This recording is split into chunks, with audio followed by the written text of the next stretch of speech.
So we were talking about your recent little injury there on your left shoulder, and how we could heal ourselves just by listening to the body's wisdom and not signing into the MRI and all the so-called necessary doctor services that are bankrupting us. Oh, well, that's a whole another topic of conversation. Hello, Kelly. Hi, Jack.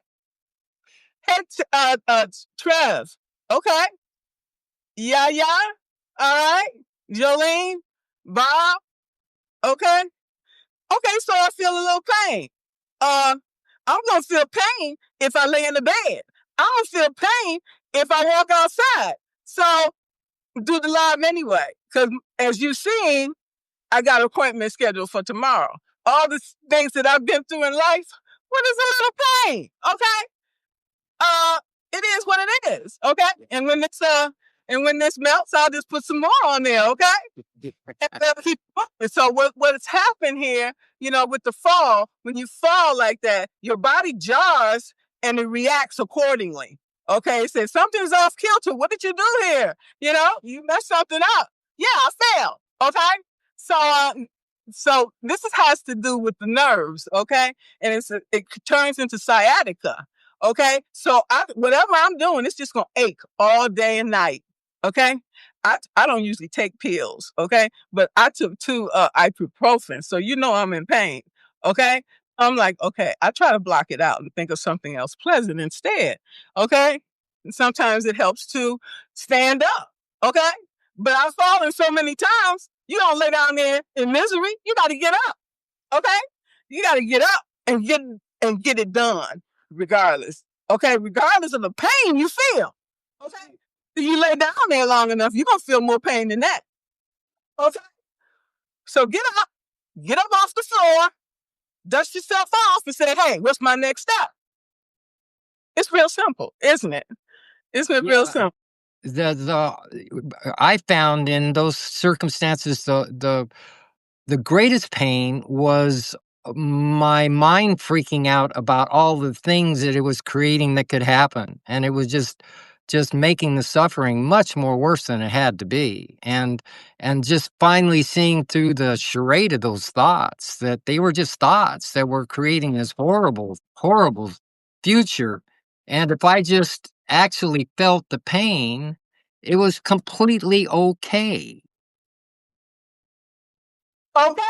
And I know in an hour or so, I'm going to have to walk them dogs. Do you think they care about the pain that I'm suffering from right now? No. Neither does their bladder. So I'm going to get up and I'm going to figure it out. Okay? Those pills didn't work. I'm like, okay, cool. All right, I still take them out. And I'm going to do it gently, as gently as I can. Yeah. Okay? So that's what we have to do with every challenge and adversity we face in life. Am I right or wrong? Yeah, we listen to the body's wisdom instead of believing the story that's constructed, that we learned, like, for instance, all the energy that flows through us and when we're children create different sensations. Of course, we don't know what's happening. And if you grow up without a parent that understands that you're just going through something natural, we tend to think that this is a horrible thing to feel a surge of energy to protect ourselves. And we're taught that no, you can't be loud, or you can't ask for the help that you need with this pain. Because I was always told when I was in pain, just get over it. Just get over it. Just be a man, and all this stuff. So you learn to silence. You just silence that wisdom, and so you forget that you have your doctor inside if you just want to listen to the wisdom that your body is attuned to. Okay. You say I feel pain. I'm telling myself otherwise. I don't feel no pain. Okay. Yeah, it doesn't look like you're feeling pain right now. Yeah. Well, those 2 ibuprofens I took must have kicked in, and I'll take. Okay. And there we are today. we had started off a conversation and we didn't even introduce you. I'm sorry. Yeah. We have mutual connections, okay? And one of them being Dr. Megan, the other one being Lamar, Netta Faye. I probably left out some names, but that is the rule of the game. You make these connections, you see the interconnections in between. This is because I worked for the military 39 years. So we sit there, we have our plan.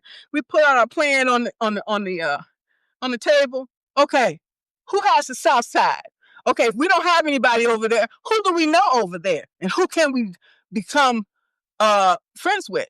Okay? And then we connect to the south side. Okay? All right. This is our connection on the north side. What about this side? It's all about connections. Okay? Yes. So but before you done, we got all territories covered. Okay? I don't care who you are or what you do. Okay? This is the smart way to do it. That's what I'm all about, diversity and inclusion. We work smarter together. We get more accomplished together. Only small-minded people don't realize that.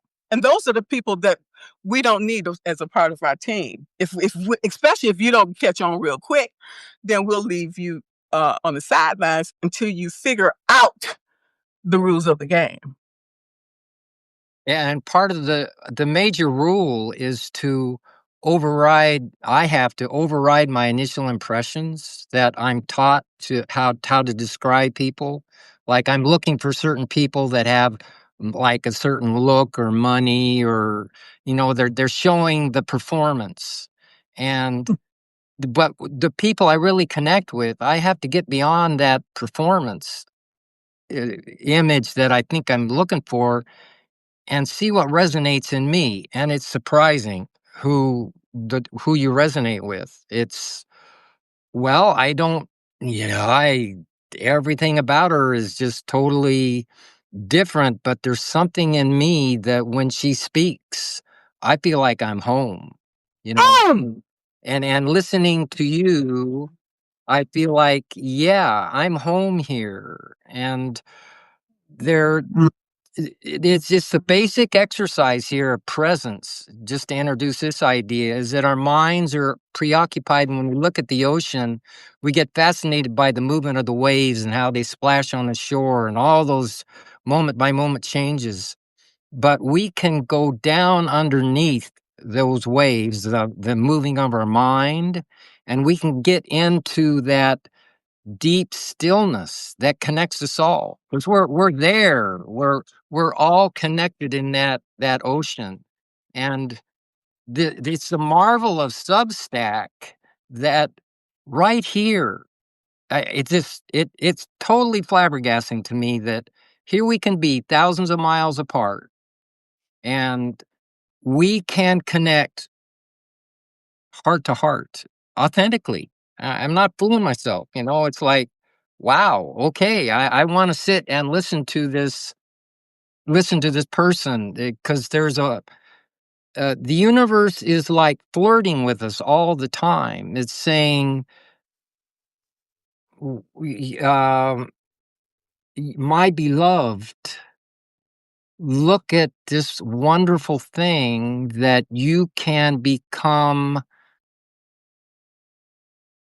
You can become a more fulfilled in your relationships with people. The things that you want that you don't know how to get, and you've always been failing to get because you believe the formulas that don't work, and so you risk accepting the invitation that says Randolph. It points out this one, love this one now. And I just feel my heart open up to their needs. And I can be generous the way that a man loves to be, especially with women, and do it in a way. And in doing it this way, I'm not trying to extract something in my giving from her, like we've been taught as men. We're taught that we give something, but we want the sex or the emotional support or any of the other things that we extract from women. in order to yeah, it's such a horrible process that we've learned to do, but it's so wonderful to get free of that and to be able to be generous without any expectation, and it works so well for everybody.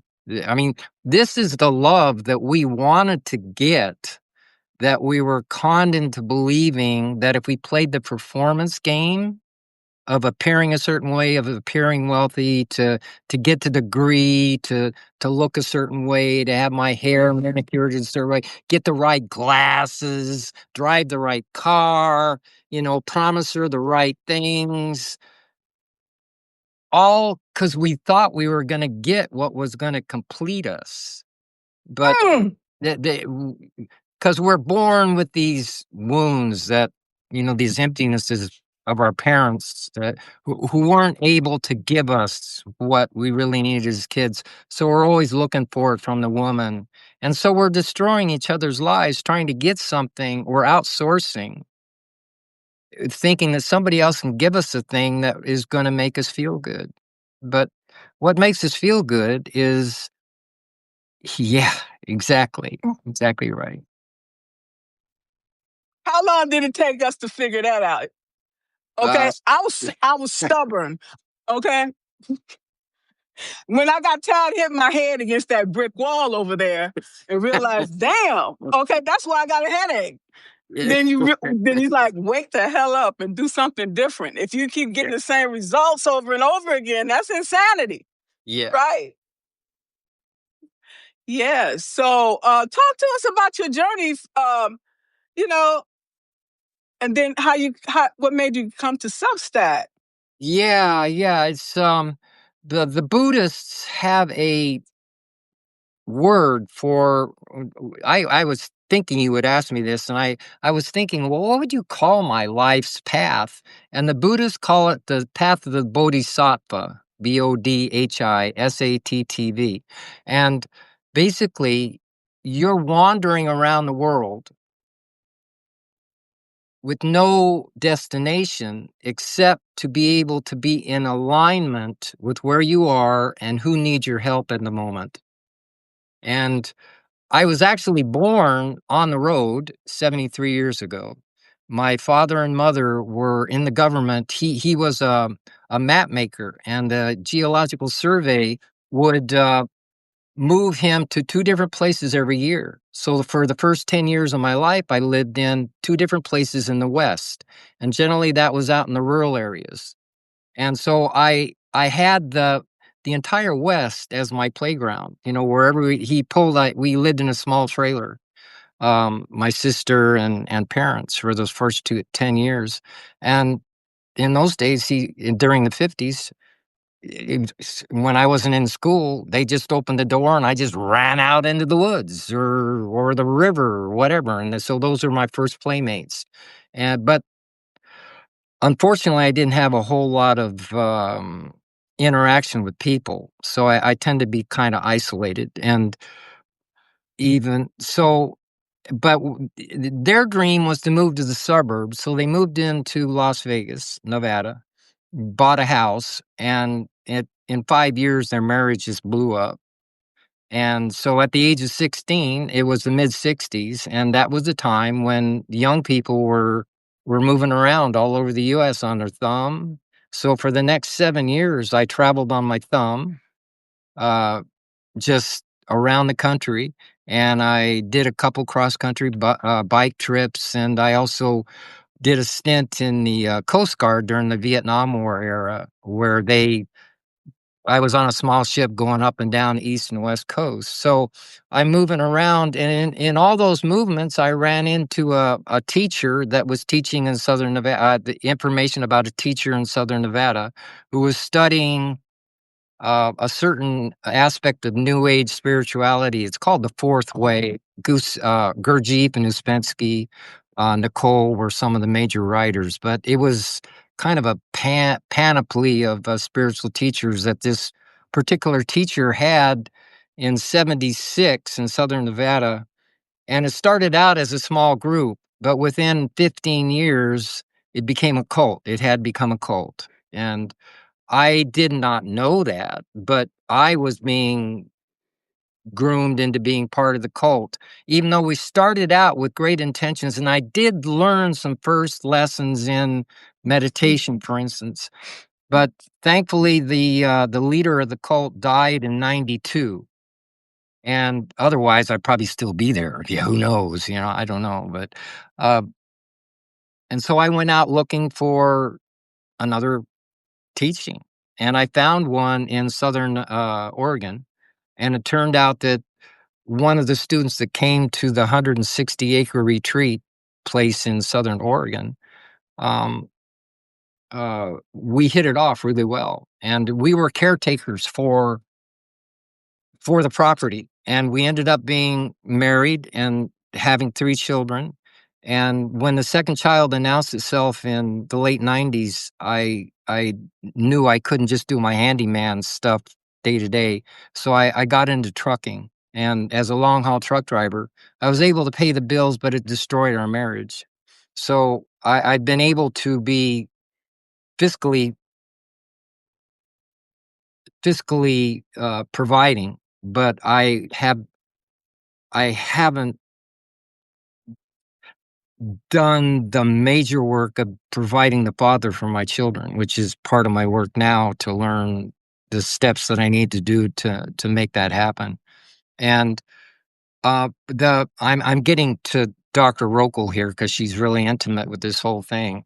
Uh, Being on the road the last 25 years, I've had all this time to study the authentic history, not the mythology of America, the the sciences that of just how the world works, and real psychologies.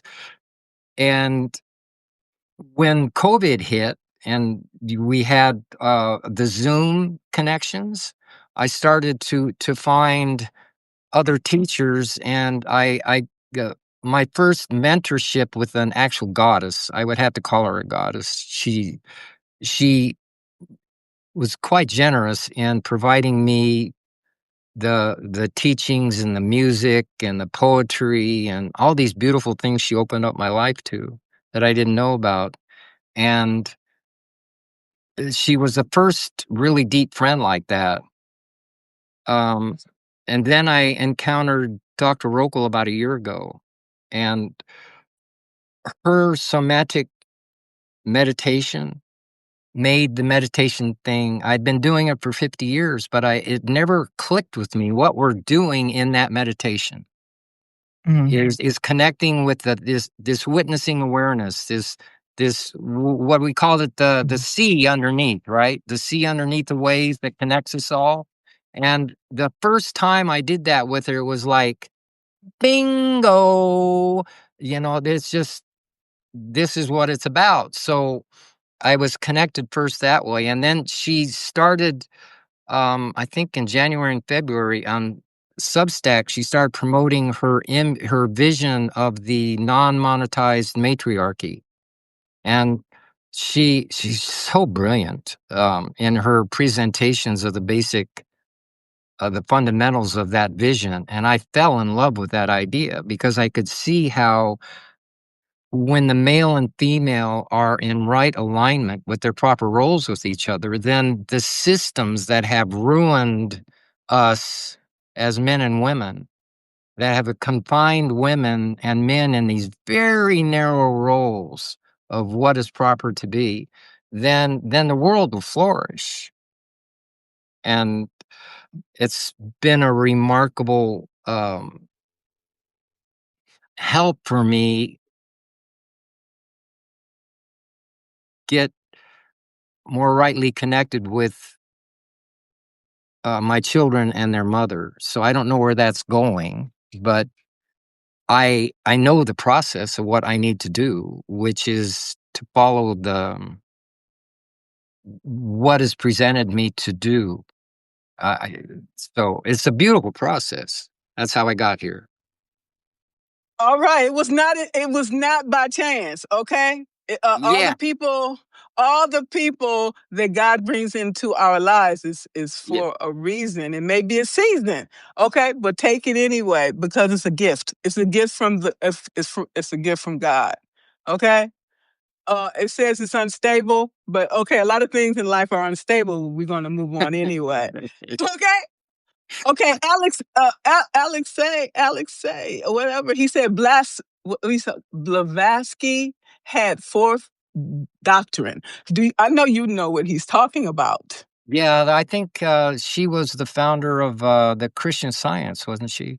Which is a different. I have no idea. I think he's referring to a different. It's just a different manifestation of the whole.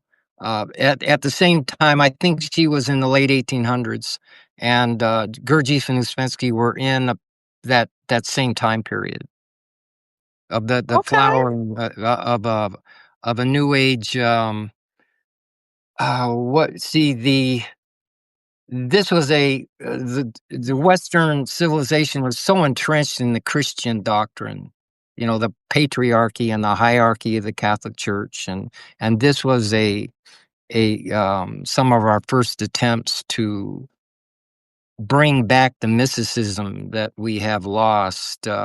Which reminds me, this Substack is just so wonderful because there's one of my favorite places is Virgin Monk Boy, who is rediscovering Mary Magdalene and her central position in the um, in the rise of Christianity. She's been written out of the Bible, written out of all the Christian teaching, but she was the heart, and she was part of Christ that has been taken out because of the patriarchy.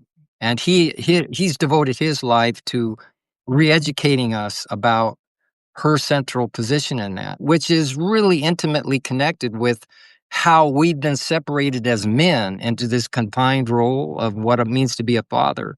But there's a whole element of Mary within us, the supportive part that that this writer is helping us get in contact with. The whole situation with that situation was power and control. How can we gain the power and control over the people to get what we need, to get our wants met? They weren't concerned about the people. Right. Okay. Yeah. And so they used the religion, the Bible, to do that. Okay. This is what you must do. You must tithe to the church. You must do this. You must do this to satisfy our needs. Yeah. And then people come up and ask, where's the grain that you promised? Okay, we have to feed our families. Okay, you said you wanted the money. Okay, that you needed this money. Now, I need my needs met. Oh, we don't know what you're talking about. Yeah.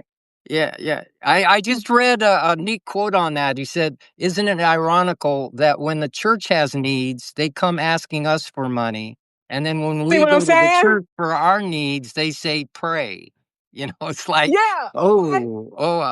is that how it Okay. works? Okay. Since you went there, I'm going to go there too. Prayer without faith, without action, is nothing. I'm gonna use this as an example. They tell this story all the time. You sit there and you're in the middle of the ocean and you say, "Oh, I'm gonna wait for God to come and help me." Okay, He sends a fisherman. Fishermen say, "Hey, you want to get in the boat?" He said, "No, no, I'm gonna sit here and wait for God to come and help me." Okay, he's like, "Okay, see you later, bye." So somebody else come along, okay, and say, "Hey, you want to ride?" He said, "No, I'm just gonna sit here and wait for God." Okay. Yeah. Then somebody else come, and then when he dies, and then he say, "Why you didn't help yourself?" He's like, "I sent all those people there for you. Oh, I was waiting for you." And that's people, because I'll ask somebody, "You want to do a collaboration?" That he and Hall, and they'll say no or something like that. I'll move on. I'm not gonna ask you twice. If I ask you once and you say he and Hall, bye. I'm going on. My mission moves on. I don't wait for nobody. Yeah. Okay? Oh, I just Period. saw a wonderful clip of a movie from this. I forget. He's a famous actor. I forget his name. I'm slipping on his name now. But he was trying to get the idea across to a younger person who wanted to find love and patience and resilience. Good luck with that. And he said, "Well, here's the way you do it." He says, God is not going, if you want to have your family come together, He's not going to send He's not going to send warm, fuzzy feelings to everybody so that you all want to come together. He's going to provide you with obstacles, with challenges for you that you have to love through. So you're going to learn love by letting the love flow through you. And that brings the connection with you want. And the same thing with patience. He doesn't give you patience. He gives you a challenge where if you're going to succeed in that, you're going to have to be patient or you fail. Whether you like it or not. Yeah. Okay. And they used to have a saying when I was growing up in the Baptist church. He may not come when you want him, but he's always on time. And that's true. That is really true. Yeah. Okay.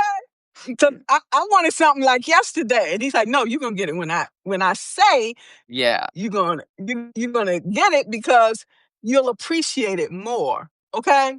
You will. Yeah. Savor the wait because it's worth the wait in the end. And that's what you need to remember. In the meantime, you preparing yourself to receive. Yeah. Okay? Yeah. All right?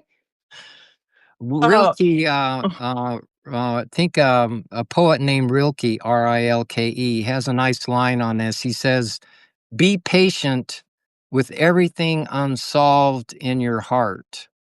And that's real concise. I mean, it implies that, first of all, you have to be in connection with your heart. And you have to go beyond your mind's rush and hurry that says that you need to solve this problem to be happy. So you have to, I love the teaching the way that Dr. Meg puts it. He says, see through the story that your mind is broadcasting right now and reside in your body, whatever's happening in it, just reside there. And so that's what Rilke is inviting is to just reside within your heart in spite of your mind's wish to be hurried, and then learn the next step and open yourself up to what the solution is.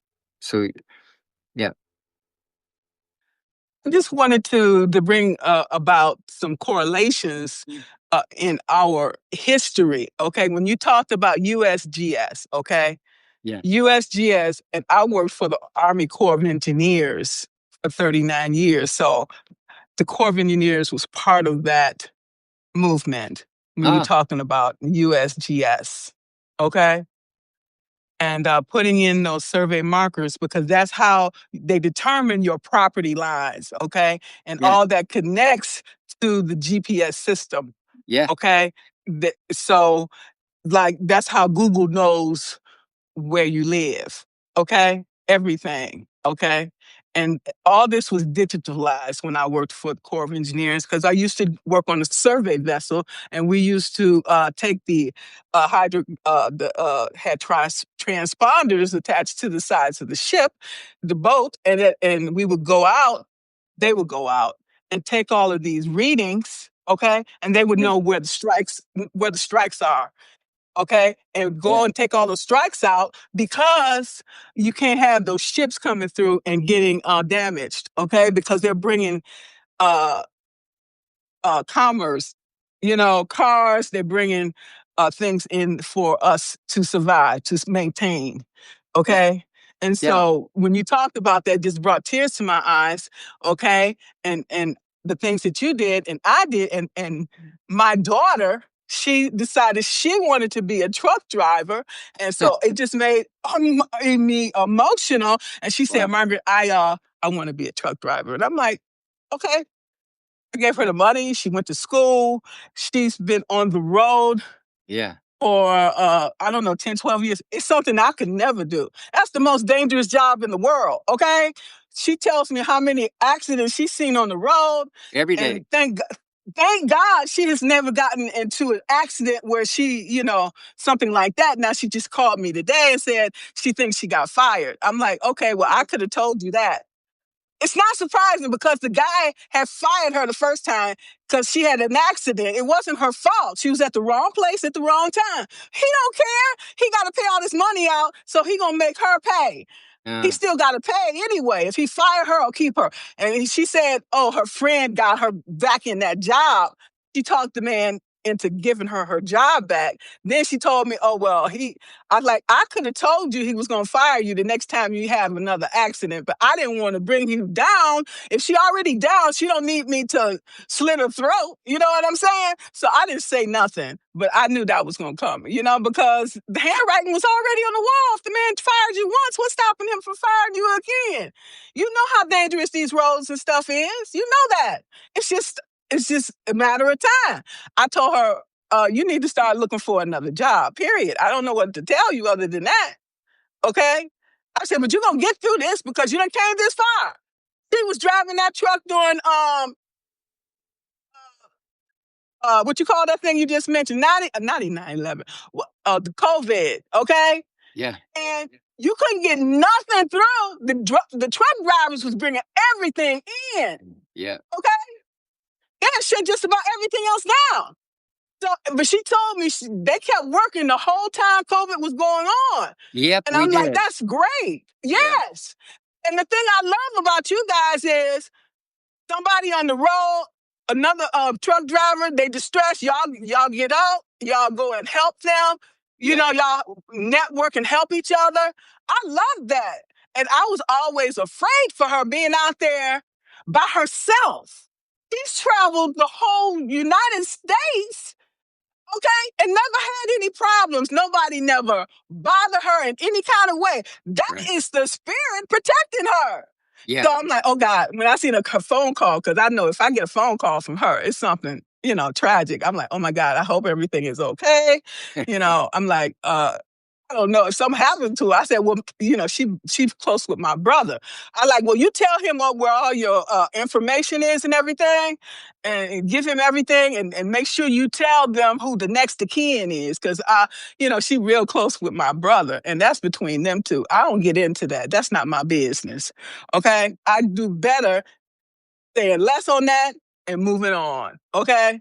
Long as you taking care of, because I have a policy that I pay and keep on her too, okay? Because I don't want to have to figure out how I'm going to pay for her burial if something ever happened, okay? Because I know she's driving this truck, and the trucking company should be responsible for something if she dies in an accident, heaven forbid, okay?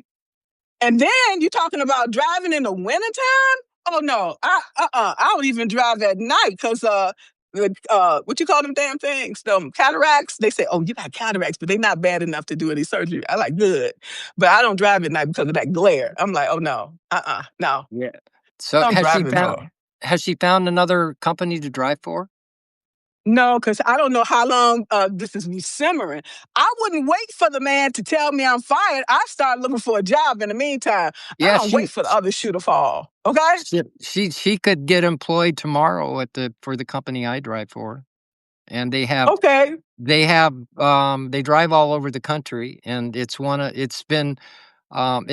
bought the smaller company I drove for 10 years ago, and they've been solid on the paychecks and the safety. They keep their trucks up really well, and they employ people of all different ages and diversities, and women and men. So she's not going to be alone.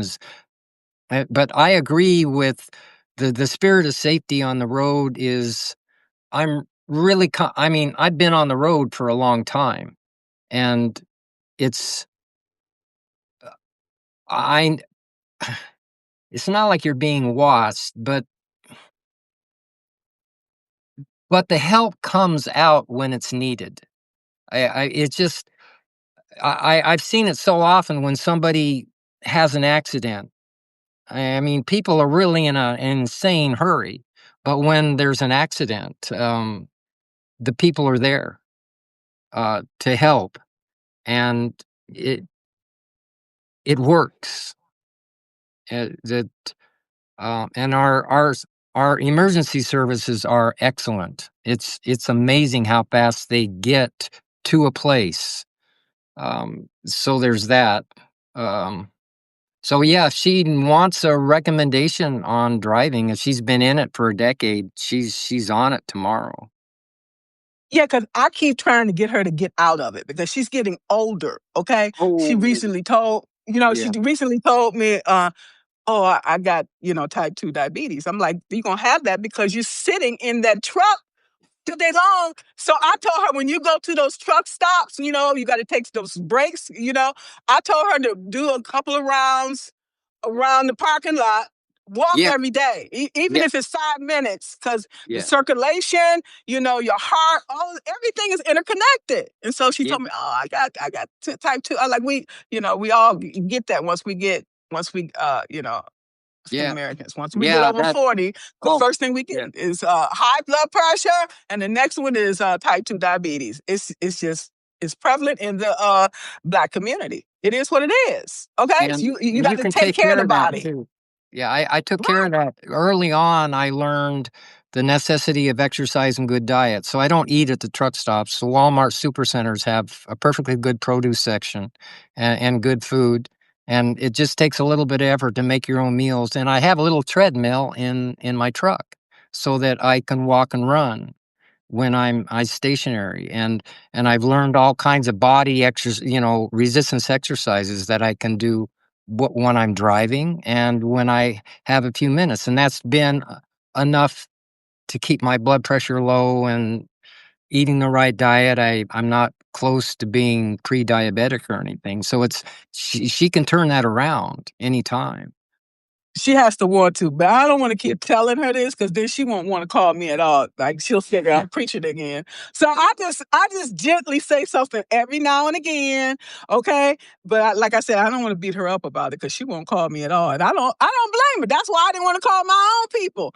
Yeah, Okay, you're fat. That's the first thing you say. You're fat. Okay, can you say anything nice? Okay, okay. So yeah, what else would you like to talk about? You have a number of things that you can go yeah, into. yeah. Um, I, there, there's some fundamentals about how we create the change that we know is so desperately needed in our nation, and we have this.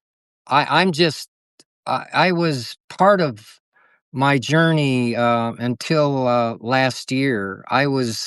Uh, I was able to do like voter registration calls while I was driving. I had a list on my phone of numbers to call, and I could ask them to vote. So I was doing that kind of stuff, keeping politically aware.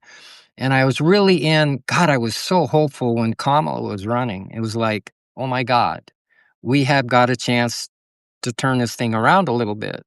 And when she lost, I was completely devastated. It occurred to me that as shiny as her image was at the beginning of the candidacy, she got totally bought out by who's ever buying the politicians.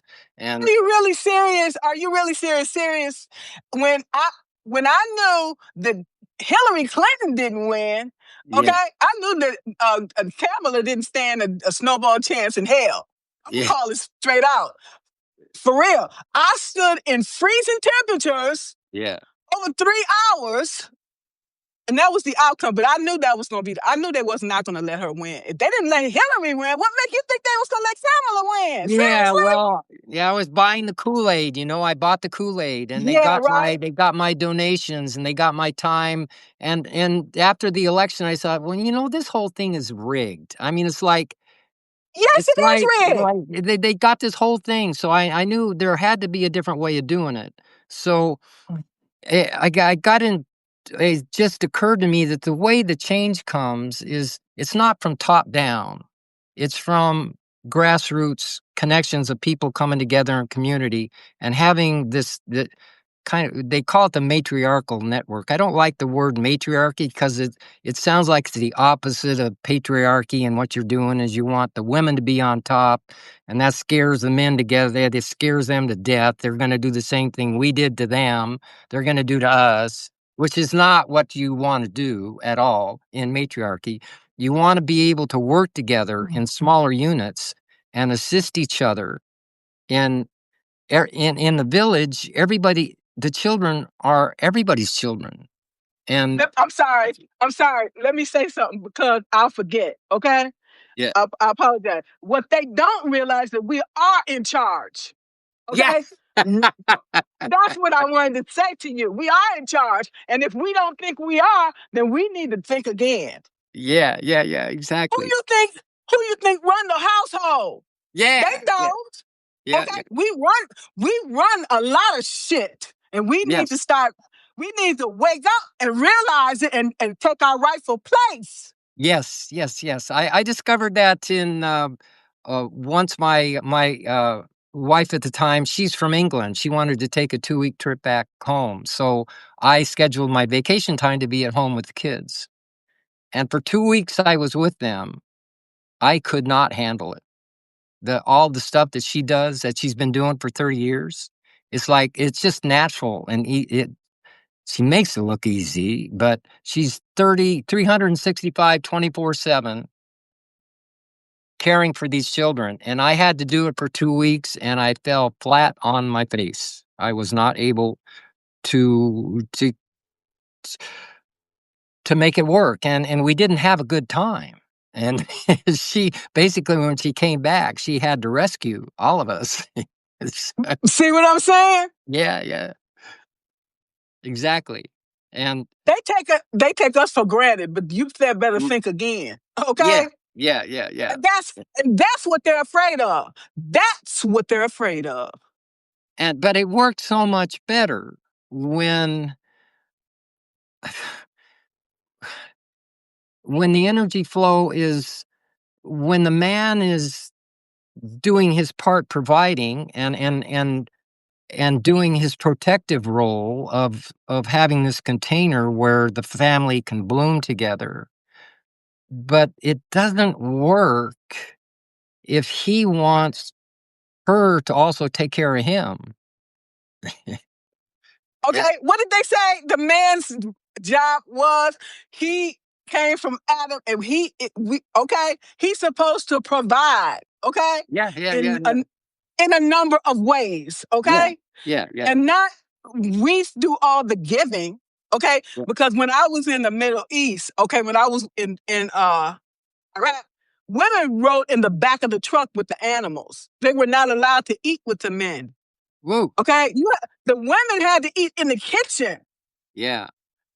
Okay, so you tell me, every culture really is different how their treatment of women. I was Yeah. also in Israel. Okay, this is no offense. I'm not criticizing nobody's culture or nobody's religion. I'm just telling you how it was. Okay, in Israel, the Orthodox, okay, the women had to walk behind the man. She had to look down. She couldn't look Mm. up. Yeah. Okay, Yeah. Yeah. and then when you're on your administration, whatever, you are considered dirty and you have to stay Yeah. over Oh there. my God. Okay, and also I was living there. Okay, on Fridays, Shabbat, you know, they turned one of the elevators into you don't touch the buttons. Okay, it'll go to each floor and the person just get in there. One of the Israelis asked me, "Can you come into my apartment and turn off the TV?" I said no. Because I don't want to go in there and then he'll come out and say, well, she tried to do this or she did that or did this. No, I'm not doing that. I'm sorry. So, say, for example, you coming in the elevator with me and you're Orthodox. That's the guys with the curls and with the hats, the black Oh hats. yeah, yeah. Okay. The big hats. Yeah, Right. yeah. So, they see you they see me in the elevator. They won't get in there. They'll wait until you leave and then they'll go in. I was I was offended by that. I said to myself, don't be offended by that. They follow the Old Testament. Okay. And so that's part of that. And I just accept it for what it is. I'm like, okay, bye. I'm going downstairs. I don't care what you do. I'm going downstairs. Yeah. Okay. No offense. So you learn how to be tolerant of other people's customs and their culture, their religious beliefs and everything, because we all have our own things. Okay, I have my own cross to bear. Okay, you say that's acceptable for you? Good. I accept it. Okay, I'm living in your country anyway. I'm just a visitor. Okay, so I need to shut the hell up. Okay, I don't need to have nothing to say. The less is the best. So, I mean, I go through all these different countries, whether it was in Egypt, whether it was in Jordan, whether it was in Greece, you act accordingly. Okay, otherwise you're gonna stick out like a sore thumb. They're like, look at one of these Americans. They don't even know how to act when they leave home. Okay, so you have to educate and you have to be professional and you have to be respectful. You get much more. I'm gonna say you get more flies with sugar than you can with salt. I'm like, yeah, okay. You play the game, okay, and you come back home alive, okay. And so hopefully save yourself some money in the process because they see it Americans, they see dollar signs. Back then, oh, we don't get paid, okay? Not here, okay? I only have a certain amount of money to spend, and that's it. I don't give a damn. You tell me it's $10 or $2. Okay, when it's actually probably was only 50 cents. Okay, they gotta find a way to make some money. And I get that, okay? Because that's how they make their money. And all of these uh tourist towns, okay? Then you come back, oh, I spent so much money. What did you expect? You don't necessarily have to go to a tourist town, go to an offshoot. You know what I'm saying? And then you save yourself some money. You still went to France. Who cares if it's a little village over here? People get hung up on titles and I got Gucci and I got okay, yeah, you got all that stuff, but in the end, how much did you pay for it? How much money do you have left out of all that? Trying to keep up with all the Joneses, okay? There's a cost associated with all that stuff, and I learned because every time Apple come out with a new watch or a new phone, I have to be the first one in line. Okay, my phone can last 6 or 7 years until it start working now. Okay, I don't need all that. Okay? Be smart. Because we have to always have this instant gratification and get all of our needs met. That's superficial. That's still, your needs are still not being met. Okay, just because you go out there and buy that $5,000 whatever, that might make you feel good in a minute.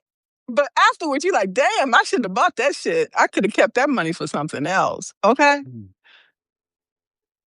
So what's your thought?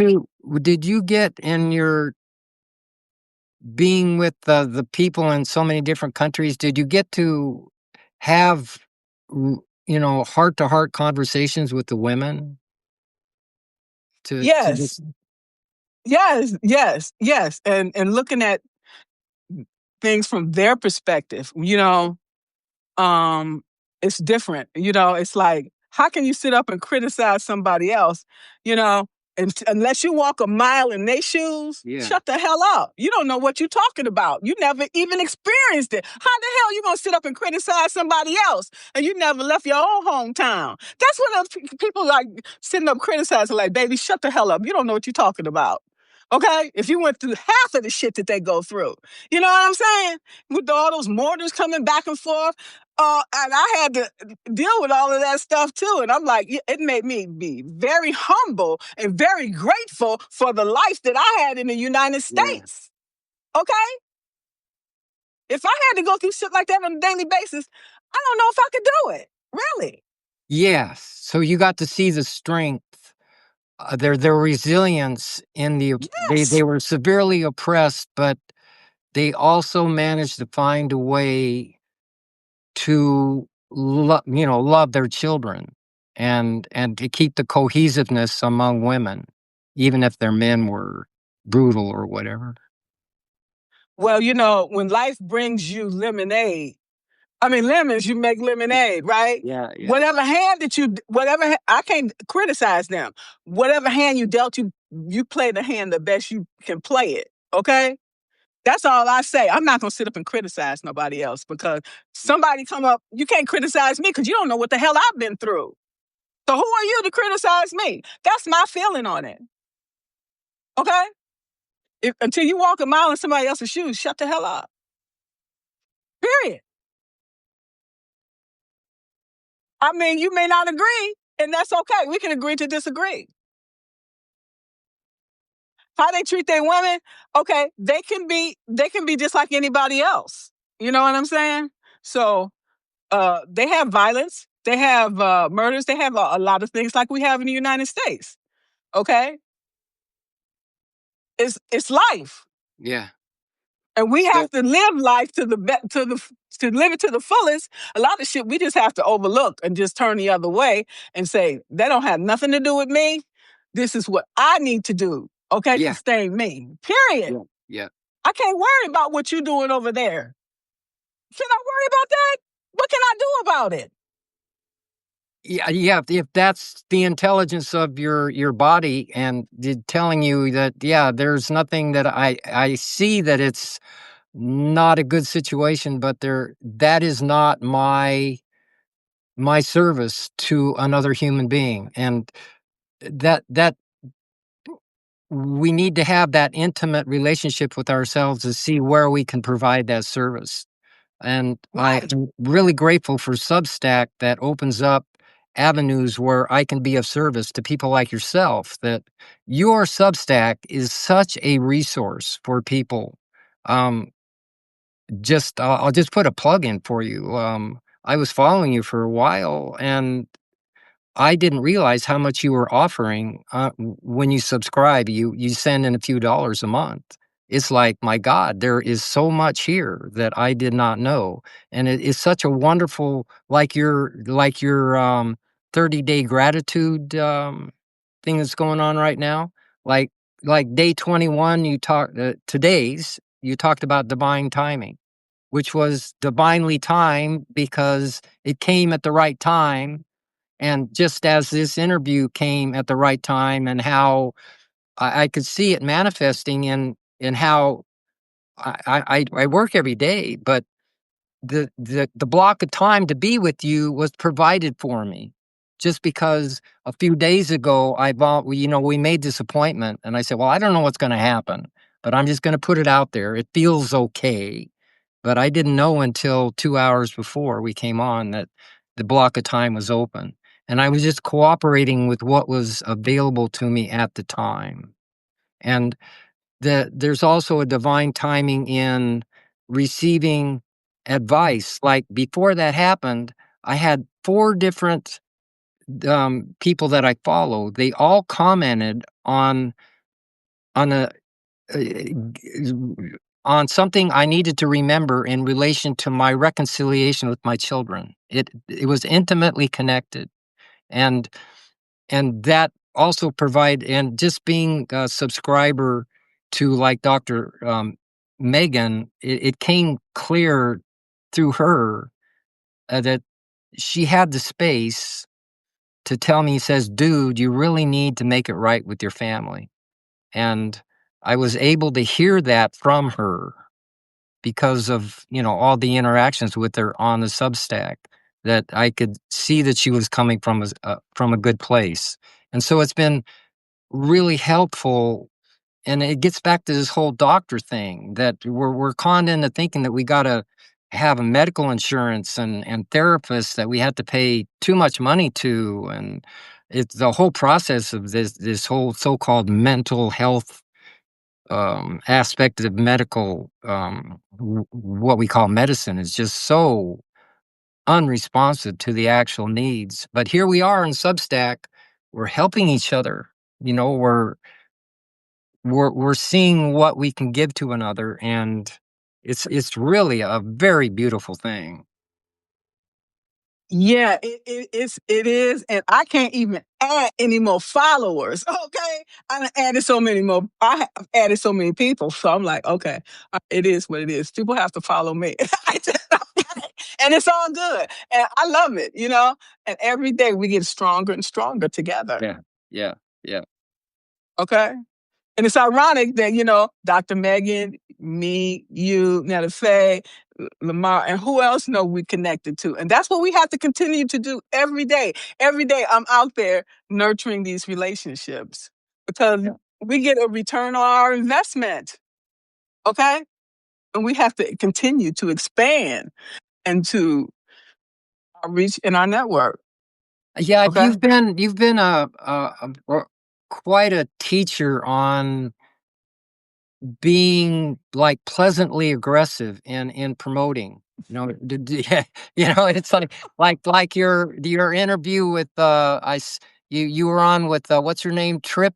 Tripty, is that her name? The Oh yeah, Oriental looking Tripty. woman. Yeah, Yeah, yeah. So she yeah, was. yeah, I mean, you were right there with her, being with what she needed to hear, and encouraging her in her own journey. And it was so pleasant to see you two helping each other. Uh, and of course, there was that time when you were with Netta and Dr. Meg, and that was so much fun. The yeah. and Right. that's one reason I attend these live streams. Is there is See, nothing more fun than these live streams that you ladies put on. It's like this is the TV you wanted to see when you were a kid. It's like, oh, this is fun, and then you can interact and joke around with them, and it's just this is, as a truck driver without much interaction with people except as a business transaction. It's really nice to come into human contact. it is, and you know what? The I haven't watched TV at all since I've been on Substack, because if I want to know what's on Yeah, the news, all I have to do is watch Substack, and it'll tell you. It'll give you a preview of what's, the key highlights. So I don't need TV. When you listen to people that you know, like, and trust, then you can yeah, more so believe what they say than what the media say, yeah. because they already bought by the politicians in Hollywood and the Christian nationalists or whatever. So the media is all a part of that machine. Yes, yes. It is what it is, and once people show you who they are, believe it. Okay, okay. You can dupe me maybe once or twice, but you can't dupe me 3 times. Okay, without me recognizing that I'm being had. Okay, thank you for the warning. I'll be on my best. No, not me, not me, not me. I keep my eyes on the prize and keep working on me and what Yeah. I'm doing, and I block out everything else. Okay, because Yes. I know Yeah. if you listen to that shit, you're gonna be going to the left when you meant to go to the right. Yeah. Okay. And this brings me back to, I think what I was getting into was how does, like, the Eden, I mean, that's what Netta called Dr. Rogel, the Eden seer. How does this this new fulfilling society get birthed? And it's like any ecosystem in which the creatures are in harmonious relationships with the other creatures, and they didn't get in that relationship because they read a book, or they went to a church, or they had to sit through 12 years at a desk. They were taught to respond to what their need was, and that need was provided for in the ecosystem. So when they're hungry, they have what they need to eat. When they need to sleep, there's that time to sleep, and they get synchronized with the seasons, and the day and the Mm. night, and how things happen. And those are the systems that men can't create. And I think this is one of the beautiful aspects of women, is that they're more in tune to how to have those systems together where people can work and shine without having to think they gotta perform in a certain way in order to become the boss, to get promoted. That the real proof is that we're relating together in a way which benefits you and benefits me right now. Yes. And Can I ask you a question? I hope yeah, I don't get canceled. I hope I don't get canceled. So I was listening to somebody earlier, the big empress, and she said there's certain things you shouldn't say. I'm like, what's that? I don't know what that is. Because if I think it, I think I should be able to say it. Okay. I done forgot. Maybe that's a good thing. What was you saying? Okay. What was you saying? Then I remember. You were saying something, and it was a thought that came to my mind. Okay, maybe it wasn't meant for me to say, for real, for real. Okay. I probably said more than I should have today. But anyway, can you remember what you said? With in relation to what now? Or in our conversation together, was it Yeah, yesterday? just a few minutes ago. You said something, and I had a profound thought that I was Oh, gonna say. well, Maybe it's not meant for me to say. I was talking about this whole idea that scares men, of having the women in charge. It's not like the men are in charge. The women create systems which bring offer an environment for everybody to bring their best. Because I remember you mentioning how you could bring really good stuff into your work environment, but it would not be accepted because of It all the wasn't hierarchy. accepted. Yeah, It wasn't. That's why I stayed quiet yeah, because they didn't want to hear from me. They didn't care what I had to say. They right. didn't think it was. They didn't think it was relevant. Yeah, Or I was relevant for that matter. So I'm like, look at these idiots. I'm just gonna stay quiet. Let them do what they do. Okay. yeah, I yeah. still get I still get paid regardless whether I open my mouth or shut up. So Yeah, I'll stay, keep my mouth shut. yeah. And I saw this demonstrated, um, by the mother of my children um, when she would relate with the children. I had an idea of what they needed to learn and how to Okay. be a parent. So it came off pretty stern. But she taught me this, that she could find out what direction the child wanted to go to and provide a safe environment for the child to investigate at that. So we were blessed that she recognizes that the youngest went into gymnastics and the oldest went into medicine, and then the center one is in technology. But I had all these ideas I'd been taught of what I should make the children in order for them to be successful in this patriarchy, which would have totally hobbled them and confined them into doing things that was one of the nice things about growing up, is when my family exploded, I no longer had to live up to their expectations because they had a plan for me. They wanted me going to certain schools and become, a lawyer and all this stuff. And I could throw that aside. And You know, so oh, go ahead. Yeah. that's different than my upbringing. My upbringing is they said you do it this way. You're going to do this and you're going to do it this way. You don't Yeah. have a choice. You Yeah. wasn't given a choice. Yeah. Okay? So Yes.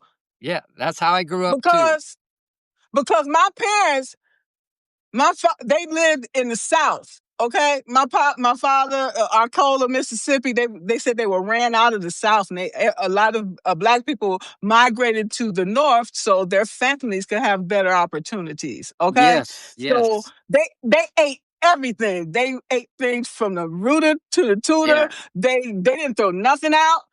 They believed in hoarding everything, keeping everything just in case the grid go down. We had water, we had food, we could sustain ourselves in case anything goes wrong. And that's why, I like, okay, because I was talking to somebody recently. They said, only buy what you need for that time period. I'm like, I don't understand that, because during COVID, I couldn't even get toilet paper. Okay? I told my daughter, I said, I only use what you call that, not cottonelle. It got 1,000 sheets of roll. Okay? I said, this is the only toilet paper I use. Find it and send it over here. Okay?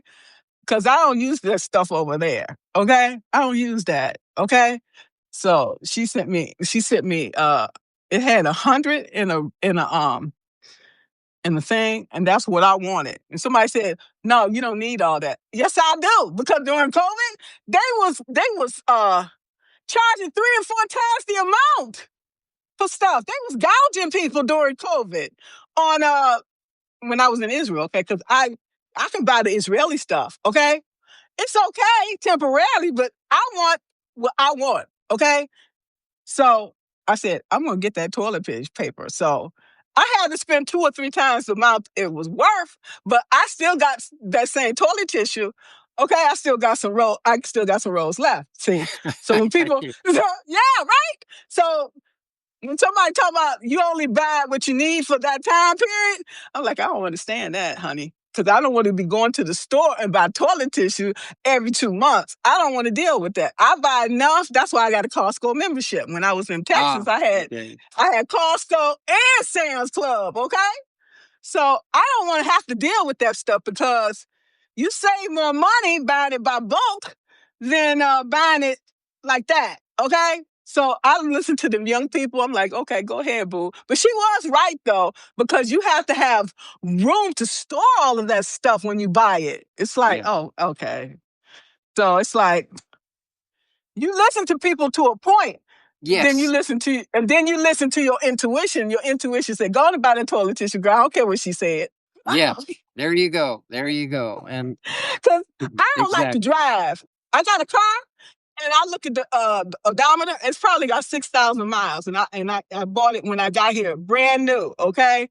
And when I came here in 2024, November, if I have 5,000 miles on it, it'll be good. So I don't like to drive, period. So it is what it is.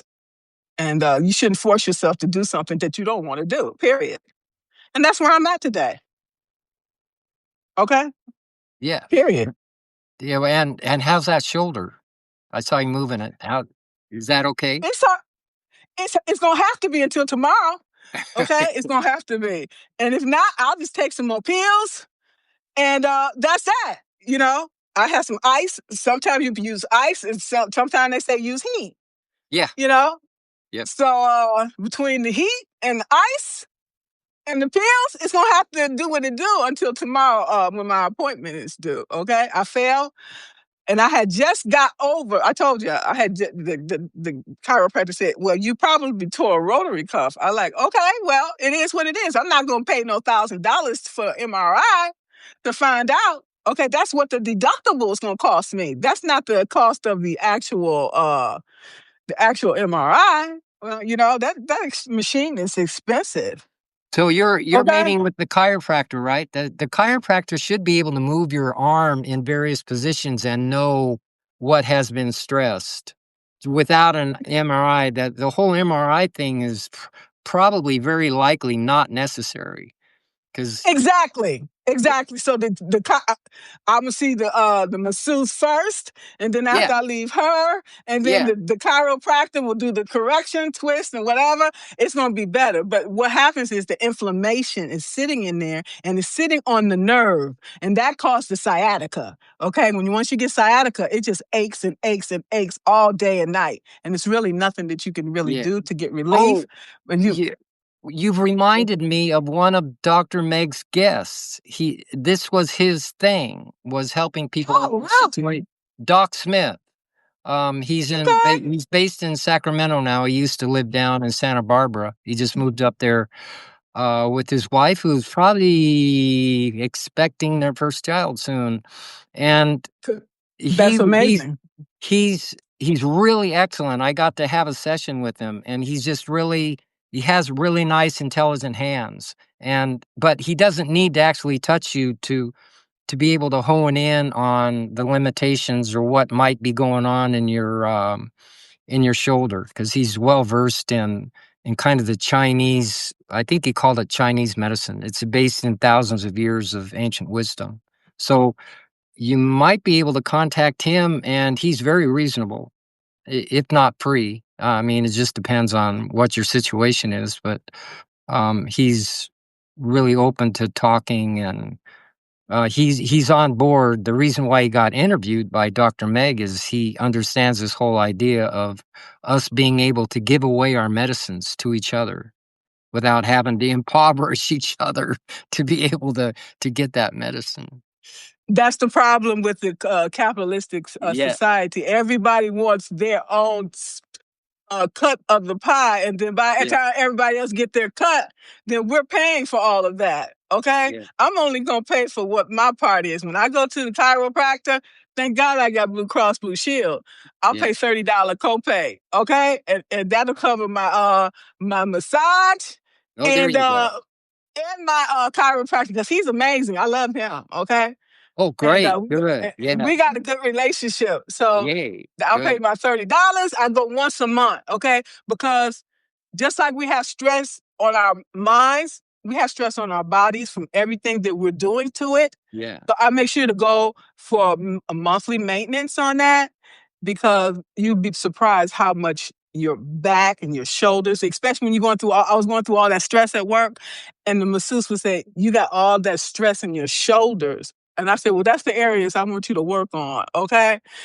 Y- All of these things show up in our bodies, okay? And so we have to find a way to release all of that because Yeah. otherwise our bodies and our minds, everything starts breaking down. The Yeah. body can only sustain so much. We know that, You just had right? one of the viewers, an advocate for spirit, gave you a suggestion on a thing that uh, that actually does help people sometimes. She says, an advocate for spirit says, Margaret, you need a TENS unit, which is sometimes effective. I don't know. Have you used them before? I don't know, but it sounds scientific. And if it costs any money, I will have to pass. Yeah, I think But I'll look it up. your chiropractor will probably know about it. Well, I'm sure he is great, so I don't have to worry about it. He do a correction, and then he also says he pulls my legs. He's like, because one leg is shorter than the other. I like, well, you got to fix that. So he fixed that, and and he'll crack your neck and everything. I come out there feeling like a brand new woman, so I'm not worried about it. It's just a matter Oh, of getting good, there. good. Okay, All right, so great. yeah, it's great. So I can't complain. So anybody have any questions? You talked up Dr. Meg. She over there. Okay. Did you say she's here? Yeah, she's here. Oh my God! Why would Wow. she not be here? Why would she not be here for you? Well, cause she's totally unpredictable. I never know what to expect from her, so wherever she See? goes is where the spirit leads, and she's always in the right place at the right time. And, Right. yeah, Right. so, um, Did you have a question for her or something like that? uh, no, no, no, I'm just very, very glad to hear that, she got to hear some of, my glowing praise for her. 'Cause she has been, probably the most important influence that I've learned from in my lifetime. She was right at the right time. I had to go through a lot of stuff, Okay. uh, beforehand, but she put it all together Okay. in just and I'm so very grateful for that, and it allows me to be here and to reflect the value of what she gave me into what you thought was valuable for me to give with you. So I'm quite grateful for that. Thank you. Thank you, because I've learned a lot from Dr. Megan and a lot of powerful people like her. And that's why I like to associate myself with such people because it Yeah. gives me something to aspire to. Okay. Yes. Yes. Yes.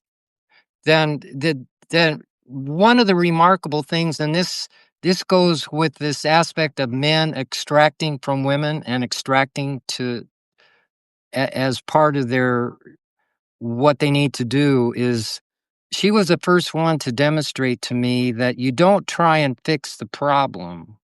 You try and reach the problem solver that's within each of us that knows how to cooperate with the universe to solve the problem.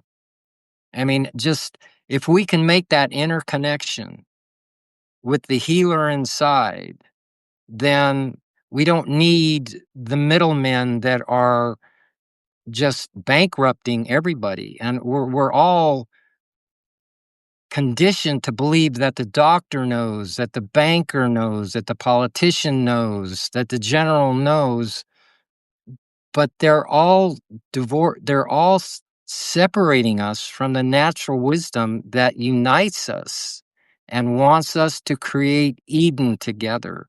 And this powerful vision connects with everything that we're doing, and we can create this Eden right now.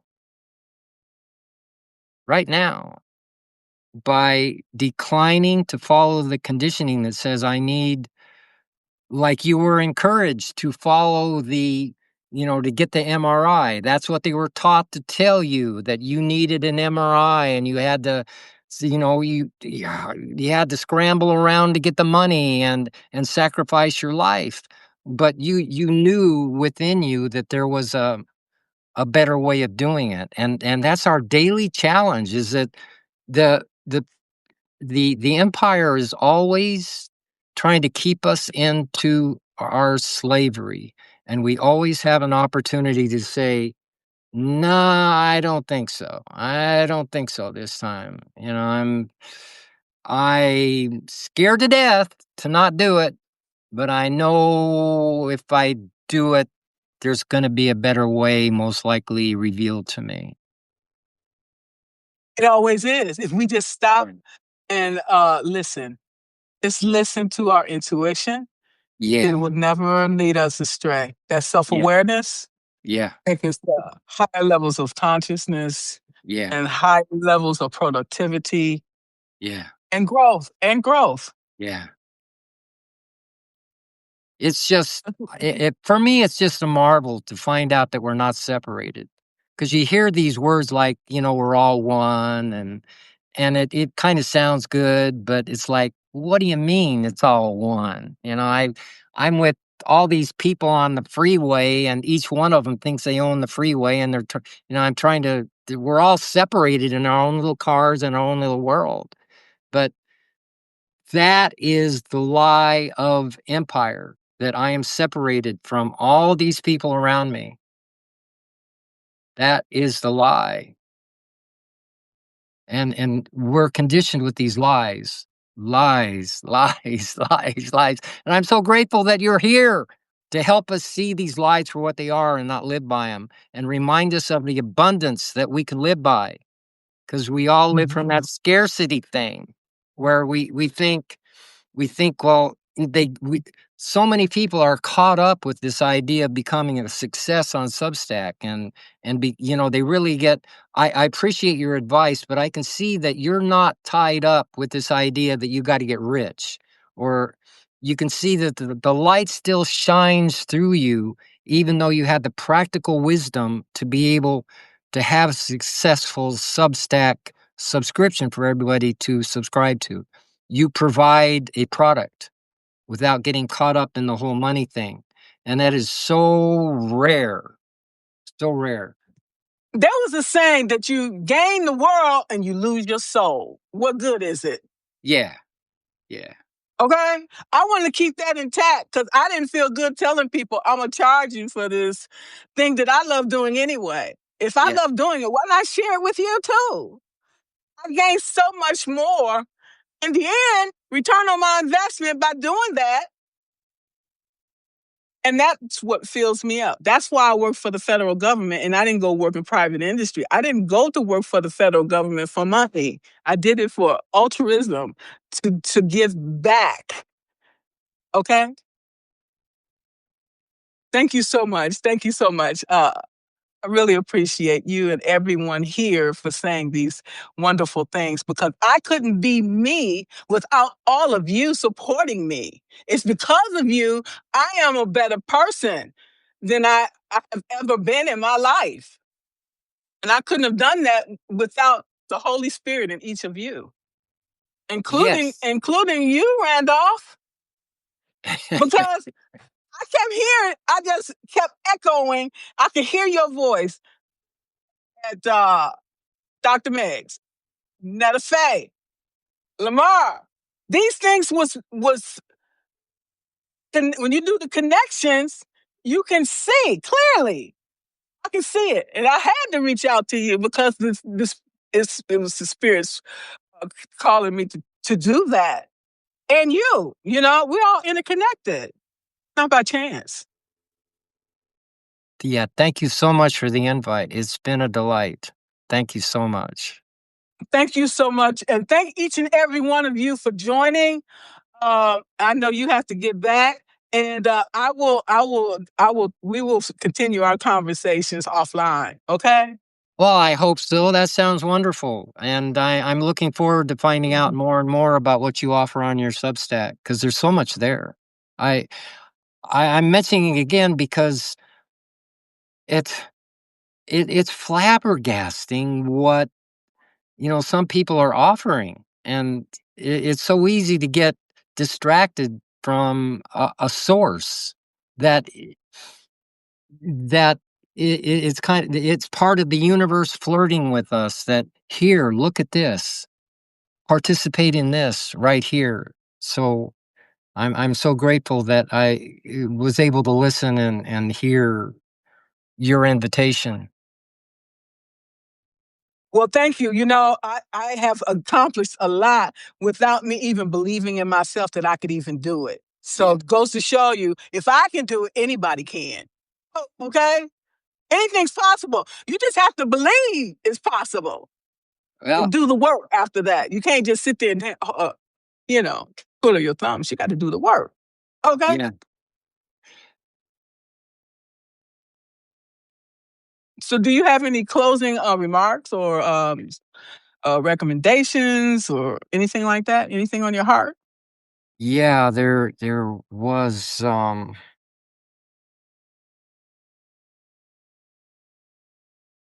was one thing, and if I can just settle down long enough to remember what it is. Yes, we live in a world that wants we can participate in a world that wants our fulfillment. I like that. It's this is not a where we have to compete and conquer and dominate other people. We don't have to do that anymore. And we can cooperate, collaborate, learn from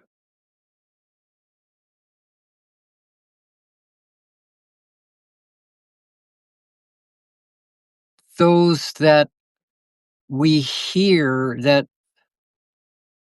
um it'd be so nice to that it's not survival of the fittest. It's abundance is revealed through recognizing, remembering our connection with everybody else, and that we're all at heart, we're benevolent human beings. Beautiful. And the my one care is to care about being right here, to see how I align with that universe that wants to bestow its abundance from me to another or from another onto me.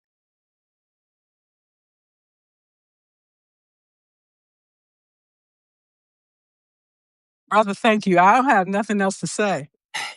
And I don't have nothing else to say. But thank you so much. You have been a gift. Really, you have been. Mm. We just have to continue to pay attention to the signs. I paid attention to the signs and I saw the interconnection and I said, this is an opportunity for you and I to shine together. Okay? Mm. Thank you so much. And Thank you.